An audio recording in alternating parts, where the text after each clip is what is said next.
Justin, what was on the laptop?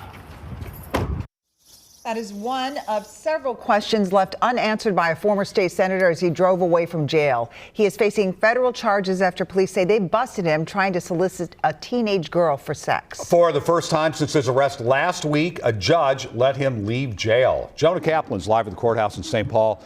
Jonah, we know the FBI wanted him behind bars after what they found in his apartment.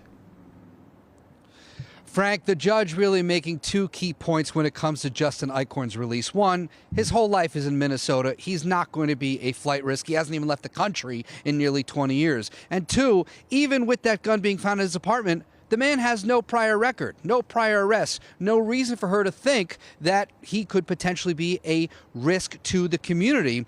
We asked Eichorn as he left the courthouse today, does he have anything to say to the people who elected him?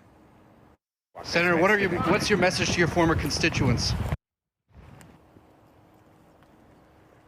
He did not have a message he wished to share. Justin Eichorn, of course, is charged with attempting to solicit a teenager for sex. Today's hearing lasting several hours. First, it was to consider whether to keep him in jail, but also whether there's enough evidence to bring him to trial.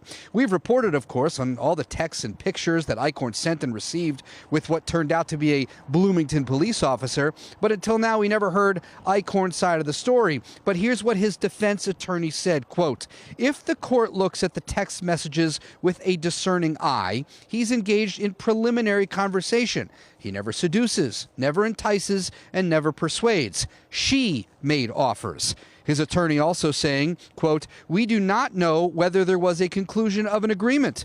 The bottom line is you can, without question, change your mind." For the judge, though, she didn't have to say she agreed or disagreed. She said, and I quote, "The issue here is not Mr. Eichorn's guilt or innocence. I have no doubt there is probable cause." Eichorn, so now is on his way to Duluth. He'll be in a halfway house until and including his trial. There is no set date for that. He's got other conditions, too. He has to wear a GPS monitor on his ankle, and he can't use any devices connected to the internet without permission or supervision. Frank and Amelia? All right, lots of new information. Thanks, Jonah.